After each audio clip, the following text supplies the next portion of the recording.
एतद् ईशस्य प्रकृतिस्तोपि तद्गुणे न युज्यते स्तात्मदेस्ता बुद्धिस्तद आश्रय। एतद् ये है ईशनम दिव्यता भगवत्ता ईशस्य भगवान की प्रकृति प्रकृति के संपर्क में रहकर अभी भी तद्गुणे गुणों के द्वारा न कभी नहीं युज्यते प्रभावित होता है सदा आत्मस्ते शाश्वतता में स्थित रहने वालों के द्वारा यथा जैसा है बुद्धि तत् भगवान आश्रया शरणागत। अनुवाद एवं तात्पर्य श्रील प्रभुपाद जी द्वारा। ये तो भगवान की अलौकिकता है कि वे भौतिक प्रकृति के गुणों के संसर्ग में रहते हुए भी उनसे प्रभावित नहीं होते।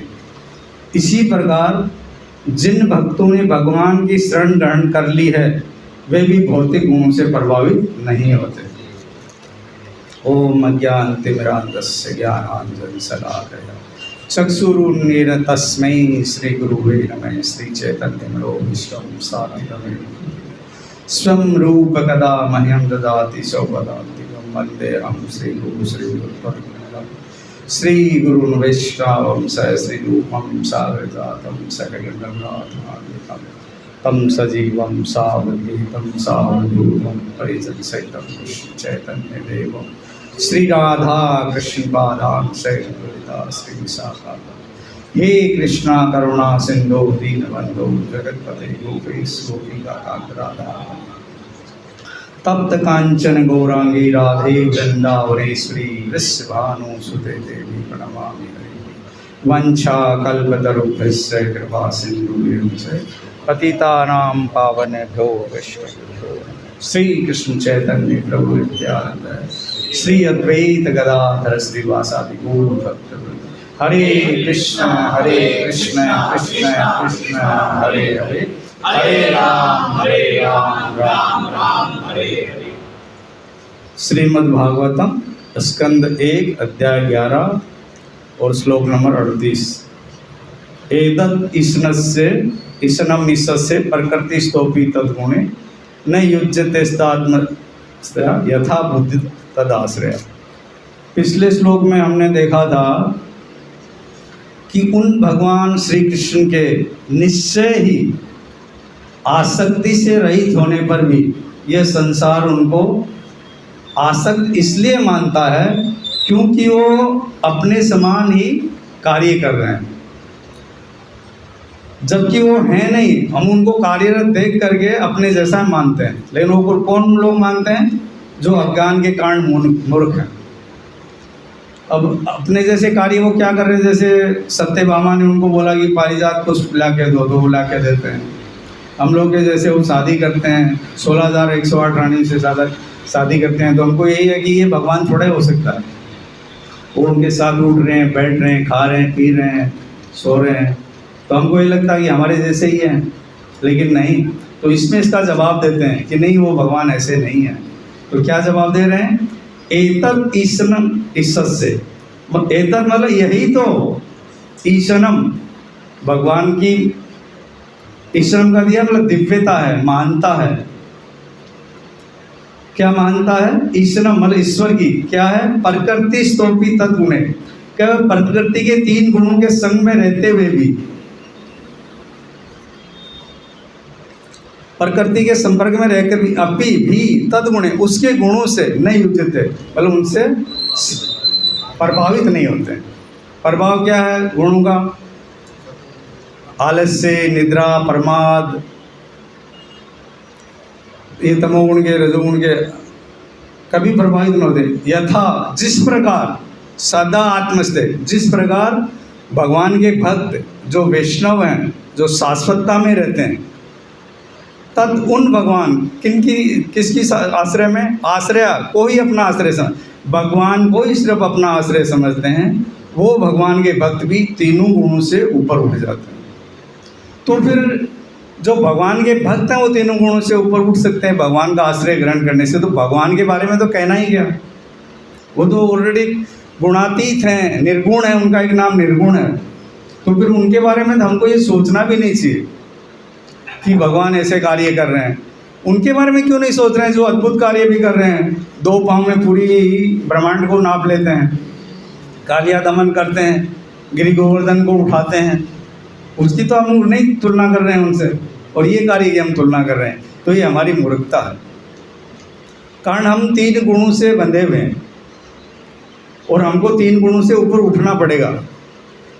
ये भगवान बोलते ही हैं कि ये पूरा जगत है, तीनों गुणों से बंधा हुआ है और उनके अनुसार कार्य करना है। लेकिन जो भगवान का शुद्ध भक्त है वो 3 गुणों से ऊपर उठ जाएगा। तो शुद्ध भक्त मतलब हमने वो प्रयास करना चाहिए ना। तो भगवान तरीका बताते हैं भगवद गीता में कि माम च व्यभिचारेण अव्यभिचारेण भक्ति योगेन सेवते स गुणान संतितेतान ब्रह्म भूयाय कल्पते। कि जो एकदम निश्चल भाव से कोई तरह के मिश्रण के बिना सदैव मेरी भक्ति में लगे रहते हैं, वो तीनों गुणों से ऊपर उठ जाएंगे और भगवत तत्व को जान लेंगे। तो फिर ये इस जगत में रहते हुए भी सब कार्य करेंगे लेकिन गुणों का असर उन पे नहीं होगा।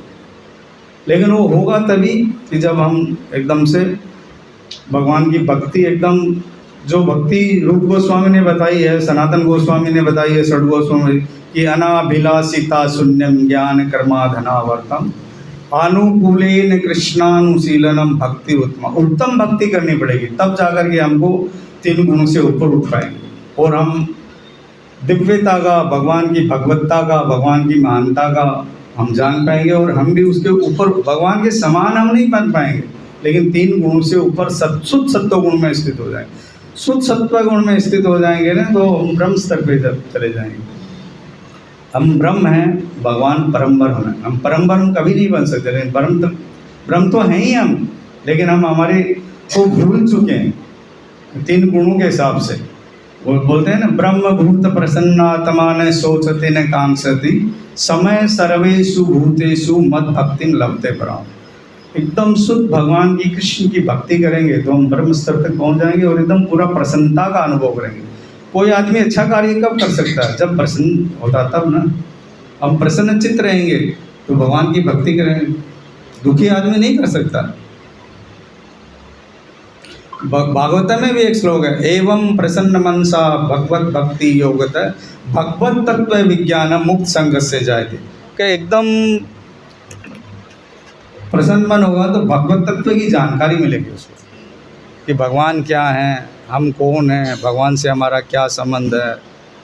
हरे कृष्णा हरे कृष्णा हरे कृष्णा।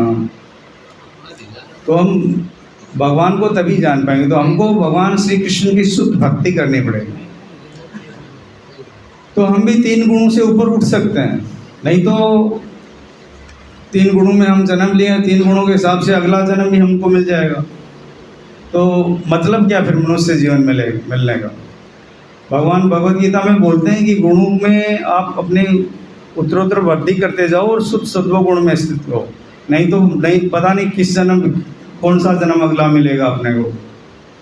और 14वें अध्याय में एक जगह बोलते हैं, उदरम गच्छन्ति सत्वस्था मध्ये तिष्ठन्ति राजसा जगन्य गुणवर्तिष्ठा अधो गच्छन्ति तामसा।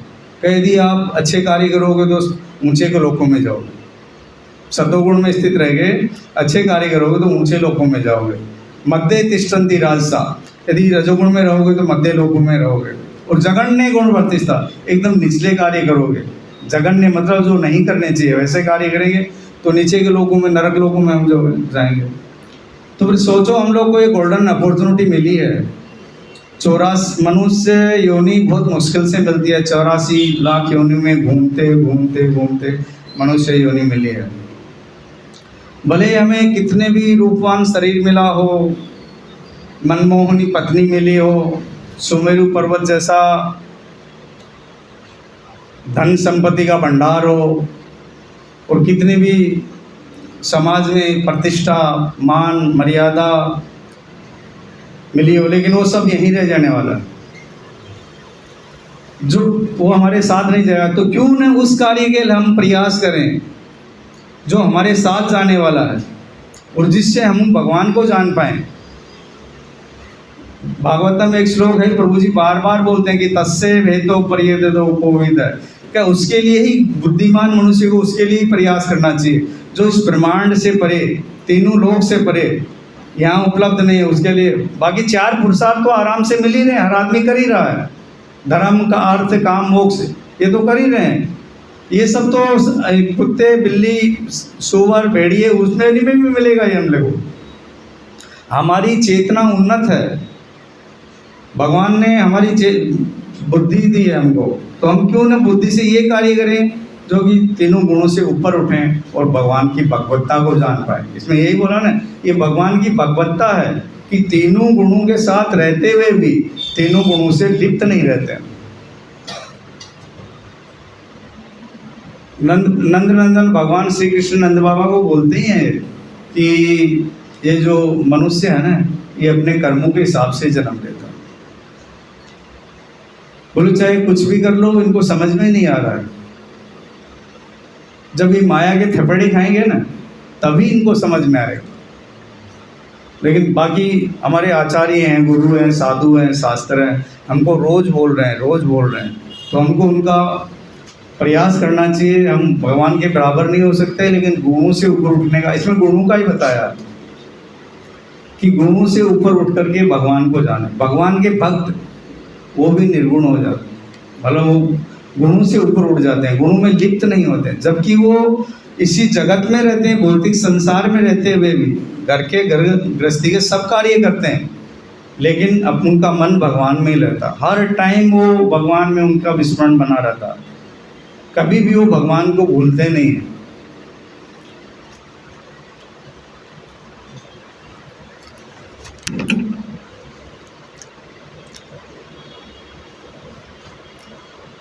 सारा संसार प्रकृति के तीन गुणों से मोहित है।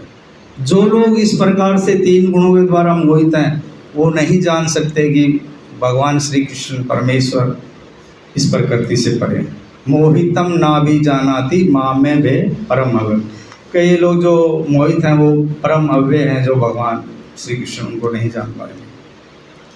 भगवान को जानने के लिए हमें तीन गुणों से ऊपर उठना पड़ेगा, सतो रजो तथा तमो गुणों के ऊपर उठना पड़ेगा। काम वासना प्रमाद आलस्य निंद्रा इनको त्यागना पड़ेगा और शुद्ध सत्व गुण में विकसित होना पड़ेगा। एग्जाम्पल से हम समझ सकते हैं, जैसे षड गोस्वामी के उदाहरण से समझ सकते हैं कि वो उनके पास पैसे की कोई कमी नहीं थी, गवर्नर थे, वो रिटायर हुए थे तो एक नाव भर के उनको सोने की और चांदी की मोहरें मिली थी, गोल्डन कॉइन्स, तो क्या कमी थी। लेकिन फिर भी वो एक सिर्फ लंगोटी में रहते थे वृंदावन में, और 2-3 दिन बाद में एक छाछ का प्याला पीते थे सिर्फ, और एक पेड़ के नीचे सोते थे। पेड़ के नीचे भी 2-3 दिन से ज़्यादा नहीं सोते थे कि आसक्ति हो जाएगी। और हम लोग 25-25 साल से एक फ्लैटों में या अपने घरों में रह रहे हैं और उसको छोड़ना भी नहीं चाह रहे, और आसक्ति इतना है कि थोड़ा सा भी कुछ हो जाता है तो और 5-10 लाख रुपए खर्च करते हैं उसमें कि इसकी रिपेयरिंग करा लेते हैं, ये मकान मेरा बहुत अच्छा है, ये इसके जैसा किसी का नहीं, मेरा ही है सिर्फ, और इतना ही बच्चों से पत्नी से हमारी आसक्ति है। तो उसके उदाहरण से हम समझ सकते हैं। देखो, एक गवर्नर थे और इतने रुपए पैसे थे, जैसा मैंने पहले बोला ना कि सुमेरु पर्वत के समान भी हमारे पास यदि धन संपत्ति रहेगी तो भी यहीं रह जाएगी, लेकिन वो हमको समझ में नहीं आ रहा।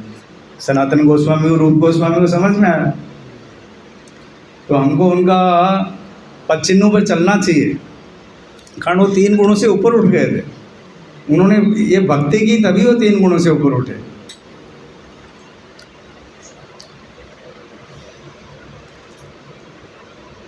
सुख दुख आदि तो आते ही रहेंगे, किंतु शरीर की उपाधि से युक्त जीव शरीर के गुणों से युक्त होता है। अतएव प्रकृति में रहकर भी उनके गुणों से युक्त नहीं होना ही ईश्वर का ईश्वरत है। पहले ईश्वर के बारे में हम लोग बताया ना कि भाई वो रानियों के साथ रह रहे थे, इतनी शादियां की थी, उसके बाद भी वो 3 गुणों से प्रभावित नहीं है, वही उनका ईश्वरत है, वही उनकी महत्व। महत्ता है। देखो, सोने चांदी रुपए पैसे कितने भी हो जाएं, 50 तोला सोना पहन के भी इधर से कोई निकलेगा तो उसको कोई प्रणाम नहीं करेगा। लेकिन गोस्वामी जो हमारे षड गोस्वामी हैं, वो एक लंगोटी में रहते थे, उसके बाद भी लोग झुक करके प्रणाम करते थे। इसलिए हम लोग को ये समझना चाहिए कि महत्ता जो है ना, महत्व जो है ना, त्याग का है, भोग का नहीं है। बहुत बड़ी बात है ये। मतलब हम लोग यदि ठंडे दिमाग से सोचें तो 50 तोला सोने 5 अंगुलियों में लोग पहनते हैं, इतनी मोटी मोटी चेन पहनते हैं, एकदम मर्सिडीज गाड़ी से निकलते हैं, लेकिन कोई प्रणाम करने वाला नहीं है उनको। और साधु सन्यासी परम वैष्णव हुआ ना तो 10 आदमी दंडवत प्रणाम करें, पूरे लेट जाएंगे ज़मीन पे। तो इसको हमको समझना चाहिए कि महत्व किस चीज़ का है, त्याग का है, भोग का नहीं है। इस श्लोक में यही बताया हुआ है कि भगवान सब कार्य कर रहे हैं लेकिन उससे आसक्त नहीं है, त्याग है। तो त्याग कैसे प्राप्त होगा? भगवान की भक्ति से होगा, हमारी कोई योग्यता नहीं है। भागवतम में एक श्लोक भी है, वासुदेवे भगवती भक्ति योग प्रयोजित है, जनयत्यासु वैराग्यम ज्ञानम से यद हेतुकम। कि भगवान श्री कृष्ण की भक्ति, वासुदेव की भक्ति करेंगे तो ज्ञान और वैराग्य प्राप्त होगा। और ज्ञान और वैराग्य भक्ति के 2 पुत्र हैं, वही आपको भक्ति तक वहाँ तक पहुँचा सकते हैं, और किसी की ताकत नहीं है।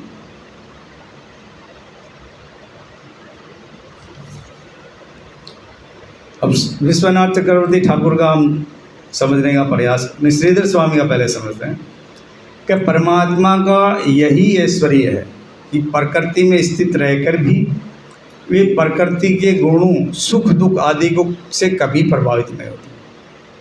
ये भगवान का यही भगवत्ता है, यही ईश्वरता है, इसीलिए उनका नाम ईश्वर है। ये उसी तरह से होता है जिस तरह आत्माश्रित बुद्धि भी प्रकृति के गुणों से कभी लिप्त नहीं होती। आत्माश्रित बुद्धि मतलब जो भक्त हैं जिनका आश्रय सिर्फ भगवान श्री कृष्ण ही है, उनकी जैसी बुद्धि भगवान के जैसी उनकी हो जाती, तो वो भी कभी लिप्त नहीं होते।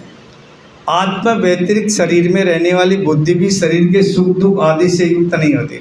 आत्मा व्यतिरिक्त मतलब जो आत्मा भगवान के कार्य में, भगवान की समर्पण में, भगवान के शेल्टर में हो जाती है, वो बुद्धि भी सुख दुख से प्रभावित नहीं होती। किंतु शरीर की उपाधि से युक्त जीव शरीर के गुणों से युक्त होते हैं, ये श्रीधर स्वामी बोलते हैं।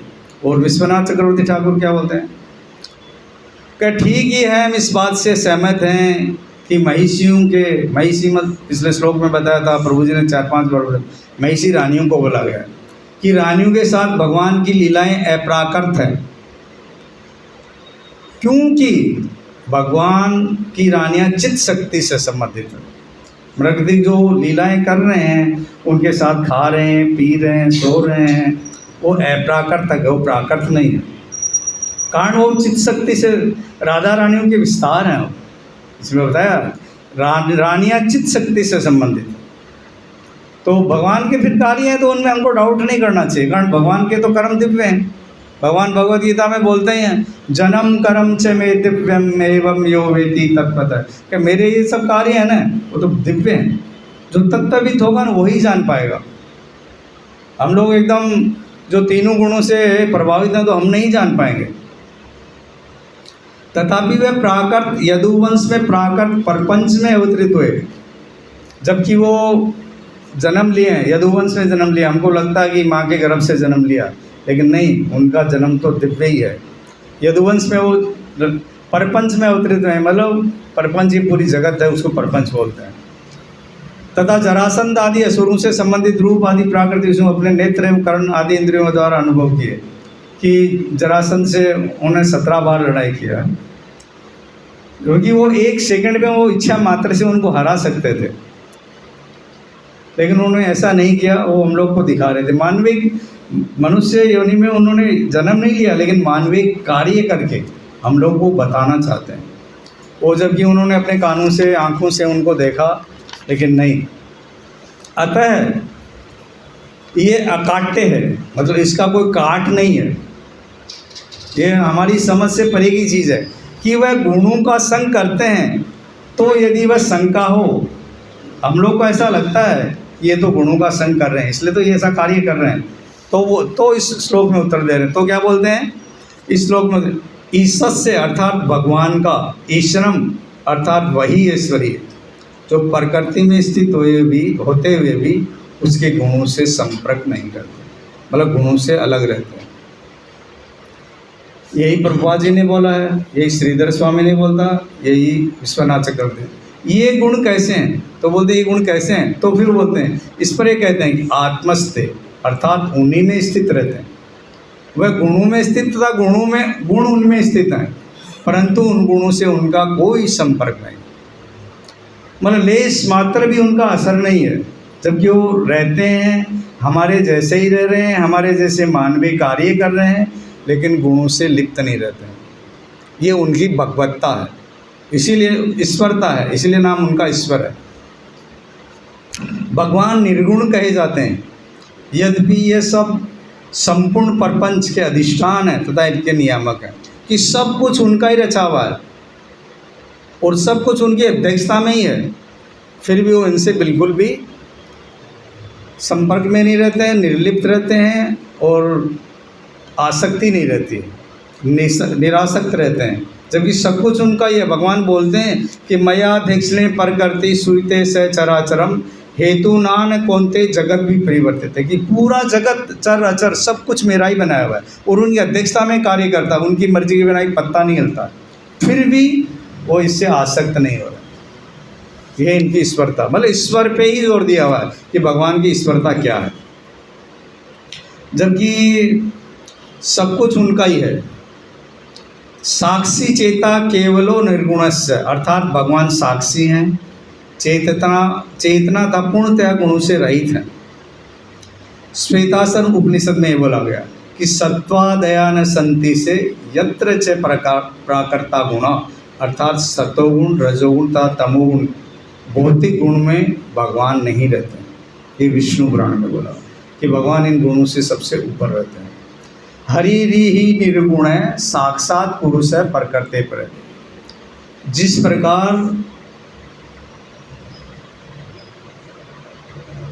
प्रकार तदाश्रय अर्थात भगवान ही जिनके आश्रय, तदाश्रय इसमें बोला ना, तदाश्रय, जिस प्रकार भक्त जिनके भगवान ही आश्रय हैं सिर्फ, अर्थात उनके विषय हैं, दिन भर उनका ही चिंतन करते हैं। जैसे भगवद गीता में बोलते हैं ना कि मत चित्ता मत गत प्राणा बोधयंत परस्परम कथयंत माम नित्यम तुष्यंति चरम, जो नित्य मेरे में ही रमण करते हैं, मेरी ही बात करते हैं, आपस में बात करते हैं तब मेरी ही बात करते हैं और पूरे दिन चित्त में मेरा ही चिंतन करते हैं, प्रकृति में स्थित हुए भी, अर्थात संतुष्टि स्तुति निंदा एवं तृप्ति भूख प्यास पीड़ा आदि से होते हुए उनके प्रति उदासीन रहते हैं। उनको कभी ये नहीं होता कि भूख लग गई भी खाने फटाफट अभी चाहिए ही चाहिए। हम लोग को तो पौने में बजते ही हमको ऐसा लगने लग जाता है कि क्यों इतनी देर तक ये बोले जा रहे हैं। षड गोस्वामी के आचरण से हम समझ सकते हैं नहीं, 2 दिन बाद 3 दिन बाद में एक छाछ का प्याला पीते थे सिर्फ। हम लोगों को तो एक रोटी कम मिलती है तो कहता है कि आज प्रसाद कम पड़ेगा। एग्जाम्पल दिया रूप गोस्वामी या सनातन तो मैंने दे दिया आपको। लेकिन पूर्णतः शरणागति स्वीकार करने से उनमें ये भाव उत्पन्न होता है। लेकिन ये भाव कब उत्पन्न होगा? तब हम कंप्लीटली सरेंडर हो जाएंगे। लेकिन पूर्णतः या भगवान की भक्ति में इतनी शक्ति है कि 3 गुणों से उठकर ज्ञान और वैराग्य उत्पन्न हो जाएगा। हम लोग सभी भगवान श्री हरि के नाम का जप करते हैं, लेकिन ज़्यादातर लोग नाना प्रकार की आकांक्षाएं रखते हैं। हम लोगों की कुछ कंडीशन रहती है कि भगवान मैं तेरा नाम लूँगा या पैदल मंदिर में आऊँगा, इतनी परिक्रमा लगाऊँगा तो मेरा ये काम कर देगा। ये ऐसी कोई बिल्कुल भी अभिलाषा नहीं होनी चाहिए। जैसे श्लोक है ना, अन्याभिलाषिता शून्यम ज्ञान कर्मा धनावर्तन, का कोई भी अभिलाषा नहीं होनी, क्योंकि शुद्ध कृष्ण भक्ति में ही सांसारिक इंद्रिय भोगों की अथवा कामनाओं का कोई स्थान नहीं। भगवान की भक्ति में ये कार्य है ही नहीं, ये तो अपने आप छूट जाएंगे। ये तो बोनस है, भगवान की भक्ति करेंगे तो ये मिलने ही वाले हैं। इसके लिए हमको प्रयास करने की ज़रूरत नहीं है, सिर्फ भगवान की भक्ति करनी है। हर दिन, हर टाइम, हर समय, रोम रोम में भगवान का स्मरण होना चाहिए। जैसे अर्जुन का दृष्टांत है ना, कि रात में सोए को देख रहे थे तो उनके रोम रोम से राम राम, कृष्ण कृष्ण कृष्ण ऐसे नाम निकल रहे थे।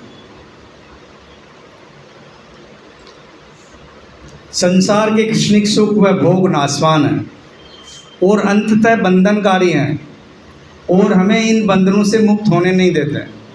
कारण हमको सुख चाहिए और सुख चाहिए और सुख चाहिए, तो हमको बंधनों से मुक्ति नहीं होने देते। कारण हम 3 गुणों से बंधे हुए हैं ना। जीवात्मा का भगवान श्री कृष्ण से नित्य संबंध है और वह कृष्ण का नित्य अंश है। भगवान भगवद गीता में बोलते ही हैं कि ममे वामसो जीवलोके जीवभूत सनातन है, कि हम भगवान के सनातन अंश हैं। तो हम ये जो सुख दुख शाश्वतता जो यहाँ भोग रहे हैं ना, वो सुख दुख तो तुच्छ है, एकदम क्षणिक सुख है, और हम उसके पीछे पड़े हुए हैं।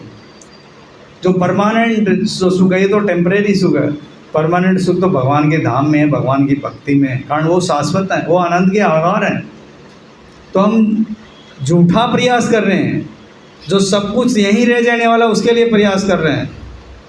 तो हम लोग कितने व्यापारी हैं, मारवाड़ी हैं, कोई कहाँ का, लेकिन व्यापार से जुड़े हुए हैं। व्यापारी नहीं तो नौकरी कर रहे हैं, तो व्यापारी जो बुद्धिशाली हैं उनके साथ कार्य कर रहे हैं, तो उनका देख तो रहे हैं ना हम लोग। तो फिर हम ऐसा कार्य क्यों करें जो यहाँ रह जाने वाला है? हमको वही कार्य करना चाहिए ना जो हमारे साथ जाएगा। बुद्धिमानी तो यही है ना।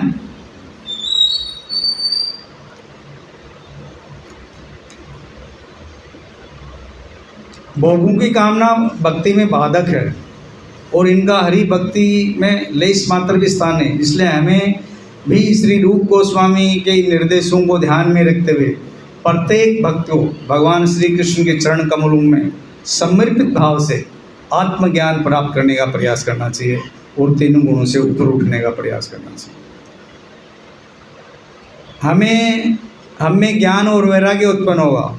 हमारा मन यदि विषयों में ही रमण करता रहे, विषयों में ही रमण करता रहेगा, हमारे सांसारिक बंधन और ज़्यादा दृढ़ होते जाएंगे और हृदय की ग्रंथि और ज़्यादा मजबूत होती जाएगी। और यदि हमारा मन कृष्ण में, हरिनाम कीर्तन में, भजन में, इनके लिए लालायित रहेगा, तो हम भगवान की भक्ति में रम जाएंगे। तो क्यों न फिर हम हर टाइम हरे कृष्णा कृष्णा कृष्णा हरे राम राम राम हरे। हमारे मन को भगवान में ही रमाएं, उनके प्रति लालायित हों। हमारे में ये भाव रहना चाहिए हर टाइम। लेकिन हम लोग जो हैं भोगों में रमण कर रहे हैं, लगे हुए हैं, और यहाँ जो अशाश्वत, अनित्यम, असुखम लोक है उसको हम आनंद समझ रहे हैं।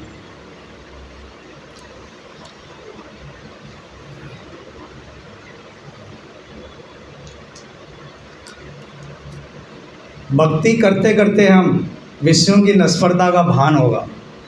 ऐसे हमको पता नहीं लगा, मेरे सगा संबंधी समझा रहे हैं और समझा रहे हैं। हम देख रहे हैं युधिष्ठिर महाराज का, जैसे उदाहरण से युधिष्ठिर महाराज बोलते हैं कि सबसे बड़ा अचंभा यही है कि मेरे रिश्तेदार जा रहे हैं, मेरे पड़ोसी जा रहे हैं, मेरे दादा परदादा गए हैं, लेकिन हम लोग को लगता है कि ये घर, गाड़ी, घोड़ा, बंगला यहीं रहने वाला है और हम भी यहीं रहेंगे, हमारा कुछ नहीं बिगड़ने वाला। लेकिन हम भगवान श्री कृष्ण की भक्ति करेंगे तो हमको ये भान होने लगेगा और वैराग्य उत्पन्न होने लगेगा। कहावत है कि संत संगत से भेषजम, कि आसक्ति की औषधि हरि कथता, हरि भक्तों का संग। बार बार हमको हर यही बोला जा रहा है कि भक्तों का संग करिए, भक्तों का संग करिए। कल जगन्नाथ प्रभु ने कितना सुंदर से बताया था कि हम हमारे घर में रह के कर रहे हैं, हम कुछ गलती कर रहे हैं तो हमको पता ही नहीं लगेगा हम कौन सी गलती कर रहे हैं। सो रहे हैं, नींद आ रही है, झपकी आ रही है तो हमको नहीं पता लगेगा, लेकिन रामचंद्र जी बाजू में बैठे हैं तो वो जगा देंगे कि सो रहे हैं प्रभु जी, आप जगिए, ज़ोर से मारेंगे कि जगो आप, तो हम तुरंत जग जाएंगे और 2 नाम तो ढंग से लेंगे, नहीं तो नींद में लिए जा रहे हैं नाम। इसमें ये बोला कि आसक्ति की औषधि हरि कथाता, हरि भक्तों का संग। ऐसे भक्तों का संग भी जीव को भगवान की कृपा से ही मिलता है। अपरत पार्टी पे तो बहुत सारे लोग हैं, लेकिन कोई नहीं आ रहा है। 70-80 आदमी आ पा रहे हैं, 50-60 आदमी। ये सिटीलाइट से आ रहे हैं, भटार से आ रहे हैं। भटार में तो 10 लाख की आबादी है। तो इसमें बोला कि भगवान की कृपा से ही भक्तों का संग मिलता है, ऐसे नहीं मिलता। वो भी जब भगवान से उनको और अपनी ओर आकर्षित करना चाहते हैं। भगवान की जब स्पेशल कृपा होती है और भगवान चाहते हैं कि ये मेरी तरफ आए, तब ये भगवान सुविधा प्रदान करते हैं। और हमें सुविधा फोकट में मिली हुई है। इतने भक्त यहाँ पर आ रहे हैं, सुस्वादु प्रसाद मिल रहा है, इतनी कथा अमृतमय भगवान ये प्रभु जी के उनसे मुखमंडल से एकदम अमृत भाष्य हम लोग को रोज़ सुनने मिल रहा है, हरि कथा के रूप में, भागवतम के रूप में। तो फिर हमको करना क्या है? सब व्यवस्था करने वाले कर रहे हैं, हमको तो सिर्फ चल करके यहाँ आना है। हम अपने आप 3 गुणों से ऊपर उठ जाएंगे और भगवान की महत्ता को, भगवान की ईश्वर की ईश्वरता को हम जान पाएंगे। अब हम प्रभुपाद जी का तात्पर्य पढ़ते हैं।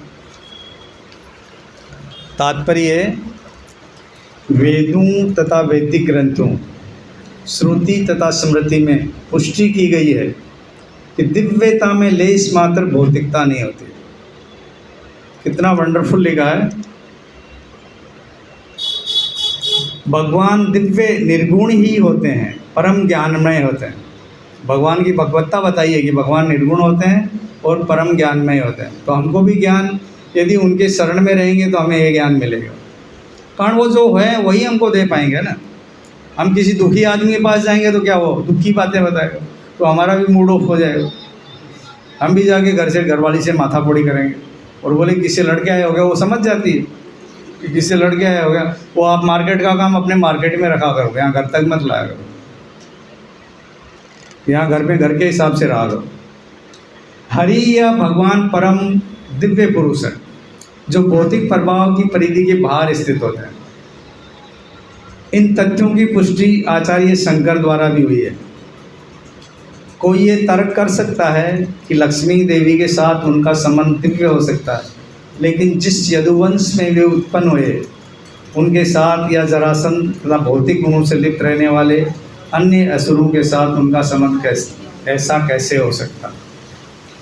बोलते हैं नहीं भाई, लक्ष्मी जी तो दिव्य हैं, ठीक है, लेकिन ये जो जरासंध हैं और असुरों के साथ उनका जो है वो सब तो भौतिक संसार के कार्य हैं, तो भगवान कैसे हो सकते हैं? नहीं, वो भगवान ही हैं। कारण वो तो निर्गुण है ना, वो उनसे प्रभावित नहीं होते हैं। मानवीय कार्य कर रहे हैं वो हम लोग को सिखाने के लिए, हम लोग को बताने के लिए। इसका उत्तर देखो इसमें दिया, इसका उत्तर यही है कि किसी भी दशा में भगवान की भगवत्ता, दिव्यता कभी भी प्रकृति के गुणों के संपर्क में नहीं आती। वस्तुतः वे ऐसे गुणों के संपर्क में इसलिए लगते हैं क्योंकि वे हर वस्तु के परम उद्गम है। वो तो इसलिए है कि सब कुछ उन्हीं से निकला। भगवान भगवत गीता में बोलते हैं ना कि अहम सर्वस्य परभवो मत सर्वम परवत्ते इति मत्वा भजन्ते माम बुद्धा भावसम। बुद्धा भावसम मतलब बुद्धिमानी जो है, बुद्धिशाली आदमी जो है, वो ये समझ सकता है कि सब कुछ भगवान से निकला है। तो सब कुछ भगवान से निकला है तो फिर वो उनसे आसक्त थोड़े होंगे, वो निर्गुण है ना, उन्होंने सब कुछ बनाया है ना। तो जिसने बनाया वो क्यों उससे आसक्त होगा? तो भी वे ऐसे गुण कर्मों से ऊपर रहते हैं, इसलिए वे योगेश्वर कहलाते हैं। अर्थात दूसरे शब्दों में कहना चाहें तो वे सर्वशक्तिमान हैं। यहाँ तक कि उनके विद्वान भक्त भी भौतिक गुणों से प्रभावित नहीं होते हैं। विद्वान भक्त किसके लिए बोला गया है? भगवान के भक्तों के लिए बोला गया है। जो परम वैष्णव है उनके लिए बोला गया है कि जो मेरे परम वैष्णव हैं वो भी इन गुणों से ऊपर उठ जाएंगे, इस प्रकृति से लिप्त नहीं रहेंगे। भले ही प्रकृति में भौतिक संसार में रहते हुए सब कार्य करेंगे, लेकिन उनसे उनकी आसक्ति नहीं होगी। भगवान जगह जगह बोलते हैं। ये 18 अध्याय की भगवत गीता जो है उसमें 6 अध्याय में ज्ञान के बारे में बोला हुआ है, 6 अध्याय कर्म के बारे में बोला हुआ है। बीच में जो एकदम गुह्यतम ज्ञान है उसकी शुरुआत यहीं से कर रहे हैं भगवान, कहे मया सक्त मना पार्थ है योगम युंजन मदाश्रय, कहे मेरे में आश्रय रहो, मेरे में आसक्ति बढ़ाओ, तो आप सब काम अपने आप हो जाएंगे सब आपके, कारण उनमें शरणागत हो जाएंगे। जैसे छोटे बच्चे का उदाहरण ले लो, उसको कोई जानकारी नहीं है, वो माता पिता के ऊपर ही आश्रित रहता, तो अपने आप माता पिता उसका सब कार्य, कब उसको दूध पिलाना है, कब उसको खाना खिलाना है, कब वो पानी पेशाब देना है, कब पेशाब करने जाएगा, कब पोटी करेगा, सब ध्यान रखते हैं। माँ को ध्यान रहता है कि इतना बजे करना ही करना है। वैसे ही हम यदि कंप्लीट सरेंडर हो जाएंगे, पूर्ण शरणागति हो जाएंगे, भगवान के बारे में सुनेंगे, भगवान के बारे में जानेंगे, भगवान से आसक्ति अपने आप हो जाएगी।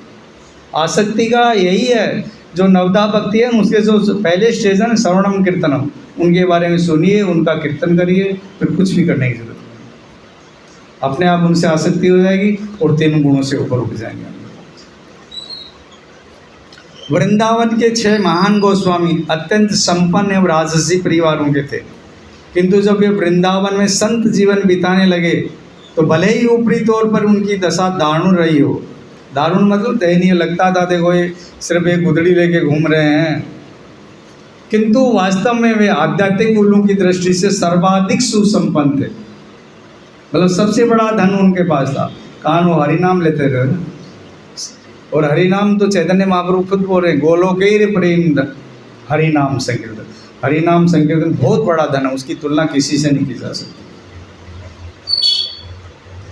ऐसे महाभागवत अर्थात परम कोटि के भक्त मनुष्यों के बीच विचरण करते हुए भी प्रकृति के 3 गुणों से उत्पन्न मान या अपमान, भूख या तृप्ति, निद्रा या जागरण से कलुषित नहीं होते हैं। वो कभी कलुषित नहीं होते हैं।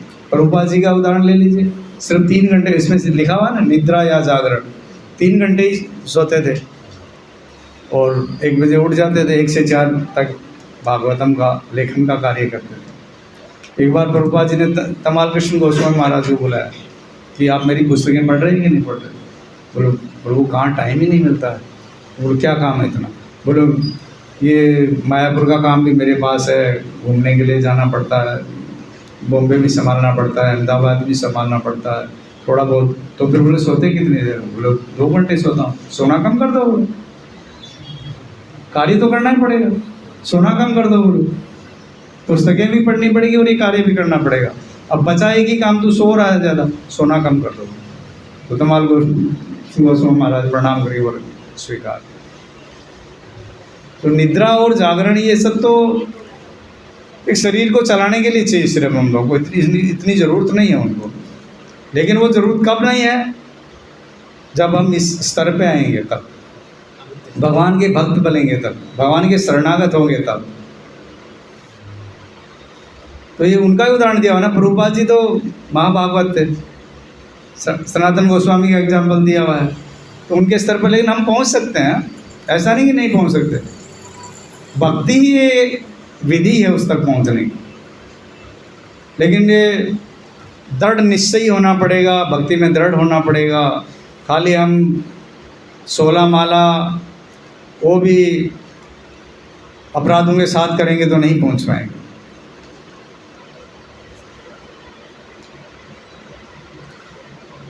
इसी प्रकार उनमें से कुछ सांसारिक आचरण में रहकर भी उनसे अप्रभावित बने रहते हैं। जब तक जीवन में उदासीनताएं नहीं होती है, तब तक कोई अध्यात्म में स्थित नहीं माना जाता। कहीं हमें अपनाना ही पड़ेगा, तभी हम अध्यात्म में स्थित हो पाएंगे। दिव्यता तथा भगवान के पार्षद एक ही आध्यात्मिक धरातल पर रहते हैं। भगवान के पार्षद बताया, जैसे भीष्म पितामह का दृष्टांत हमने 2 अध्याय पहले ही पढ़ा है, तो वो दिव्यता के स्तर पर ही स्थित रहते हैं और उनकी महिमा सदा ही योगमय अर्थात भगवान की अंतराशक्ति के कर्म द्वारा पुनीत होती रहती है। भगवान के भक्त सदैव दिव्य होते हैं, इतनी बड़ी पोस्ट दी है। हम भगवान की भक्ति करेंगे तो दिव्य स्तर तक आ जाएंगे हम लोग, भले ही कभी कभी उनके आचरण का पतन होता दिखता हो, हमको लगता है कि ये ऐसे कार्य कर रहे हैं, लेकिन भगवद गीता में एक जगह बोला अपि चेत सुदराचारो भजते मां मनने भाग, क्या भले ही कोई कुछ भी हल्का कार्य भी कर ले, लेकिन मेरा नाम ले रहा ना, तो भगवान का भक्त है। भगवान भगवत गीता 9:30 में बलपूर्वक घोषित करते हैं कि यदि पूर्व कलमश के कारण कोई भक्त पतित भी हो जाए तो भी उस भक्त को भगवत भक्ति में पूर्ण रूप से परवत रहने के कारण पूर्णतया दिव्य मानना चाहिए। उन पर हमको डाउट्स नहीं करना चाहिए। हम तो बार बार डाउट करते हैं कि प्रभु जी ऐसा कर रहे हैं, प्रभु जी ऐसा कर रहे हैं, जबकि वो भगवान के शुद्ध भक्त हैं। हमको कोई तरह का उन पर डाउट नहीं करना चाहिए। वो जो बोले उनको मान लेना चाहिए। भगवान उसके द्वारा सेवा करते रहने के कारण उसकी सदैव रक्षा करते हैं। सेवा करते रहना चाहिए। हम सेवा से पीछा छुड़ाना चाहेंगे, जैसे प्रसाद दिया तुरंत चलते बने पीछे वाले को वो जाने, उनका काम जाने, तो भगवान रक्षा नहीं करेंगे। ये तो एकदम छोटी सी सेवा है, वो भी हम करने के लिए तैयार नहीं है, तो फिर भगवान रक्षा कहाँ से करेंगे। और उसकी पतित अवस्थाओं को आकस्मिक तथा क्षणिक मानना चाहिए। वे देखते ही देखते छू मंत्र हो जाएंगे। या कितनी भी बड़ी तकलीफ क्यों न हो, भगवान की कृपा से वो एकदम चुटकी के साथ छू मंत्र हो जाएंगे। मतलब कुछ वो तकलीफ जैसा लगेगा ही नहीं। बहुत सुंदर श्लोक है। भगवान की भगवत्ता इसमें बताई गई है कि भगवान निर्गुण हैं, गुणातीत हैं, इसलिए भौतिक जगत के मानवीय कार्य करते हुए भी हम हमारे जैसा ही मान रहे हैं कि ये ऐसा कार्य कर रहे हैं, परंतु नहीं। ये इसी में यही बताया है कि ये भगवान का ईश्वरत्व है, ये भगवान की दिव्यता है, ये भगवान की महानता है, इसलिए हम उनको ईश्वर बोलते हैं। तो हमको समझना चाहिए, हमें प्रयास करना चाहिए तीनों गुणों से ऊपर उठने का। मेरी तो योग्यता इतनी नहीं है। प्रभु जी हमको कल या परसों आएंगे तो बताएंगे, शायद हो सकता है रिपीट करें, कारण इतना ढंग से मैं नहीं बता पाया आप लोगों को। हरे कृष्णा वांछा कल्पतरुभ्यश्च कृपा सिन्धुभ्यो च पतितानां पावनेभ्यो वैष्णवो नमो। श्रीमद् भागवतम की जय, श्रील प्रभुपाद की जय।